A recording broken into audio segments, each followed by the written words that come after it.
Perkenalkan, nama saya Gabriel Senarita, dan saya akan mempresentasikan tentang sistem pembayaran internasional.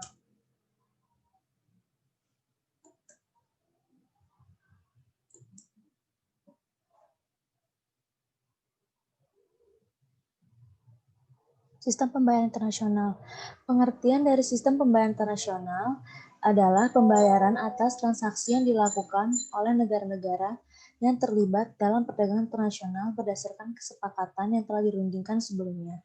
Pembayaran internasional pada umumnya dilaksanakan melalui bank, karena pembayaran secara tunai itu kurang praktis jika digunakan untuk lalu lintas perdagangan internasional. Metode-metode pembayaran internasional. Yang pertama, ada pembayaran di muka atau advance payment. Advance payment adalah suatu cara pembayaran internasional yang dilakukan oleh pembeli atau importir kepada penjual atau eksportir sebelum barang dikapalkan. Biasanya faktor pendorong penggunaan advance payment yang pertama kepercayaan importir yang penuh terhadap eksportir bahwa ia akan menerima barang yang dipesan. Kedua, keyakinan importir bahwa pemerintah di negara importir mengizinkan adanya pembayaran di muka. Yang terakhir, keyakinan importir bahwa negara eksportir tidak akan melarang ekspor barang yang bersangkutan setelah adanya pembayaran.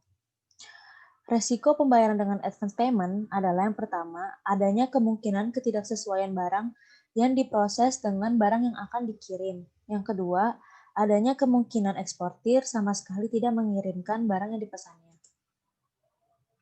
Metode pembayaran internasional yang kedua adalah perhitungan kemudian atau open account. Open account adalah metode pembayaran di mana importir tidak akan melakukan pembayaran apapun sebelum barang diterima oleh importir di negara tujuan.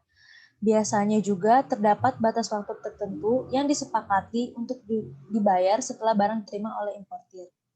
Jaminan yang diperoleh eksportir adalah yang pertama, pengetahuan bahwa pembeli mempunyai nama reputasi yang baik. Kedua, pengetahuan bahwa keadaan ekonomi dan politik negara pembeli stabil. Dan yang ketiga, asuransi kredit yang ada. Metode pembayaran internasional yang ketiga adalah vessel incasso atau collection draft. Sistem pembayaran yang merupakan modifikasi dari open account di mana eksportir mempunyai pengawasan barang sampai draft atau vesselnya dibayar. Keuntungan importir adalah yang pertama, importir tidak perlu menyetor sejumlah uang untuk menjamin pembukaan LC.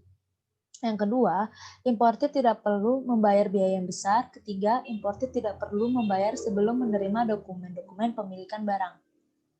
Kerugian dari eksportir adalah risiko ekonomi dan politik negara importir, importir membatalkan transaksi, importir mengulur-ngulur waktu pembayarannya, tidak tersedianya foreign exchange atau devisa di negara tersebut. Metode pembayaran internasional yang keempat ada konsinyasi atau consignment. Tindakan memberikan suatu barang kepada pihak lain agar pihak tersebut dapat melakukan pengendalian, penyimpanan, maupun perawatan terhadap barang hingga barang tersebut dapat terjual. Konsinyasi dilakukan setelah ada perjanjian antar dua pihak, yakni pengamanat dan komisioner. Metode pembayaran internasional yang kelima ada letter of credit, yaitu cara pembayaran internasional yang memungkinkan seorang eksportir menerima pembayaran langsung tanpa menunggu berita dari luar negeri. Pembayaran tersebut akan diterima setelah barang dan berkas dokumen dikirimkan ke luar negeri atau kepada pemesan. Kelemahan dari LC adalah, pertama, biaya-biaya yang dikenakan dalam penanganan LC, waktu yang digunakan dalam memproses surat-surat yang diperlukan melalui saluran bank-bank. Bank-bank hanya berkepentingan dalam dokumen saja dan tidak dalam barang-barang.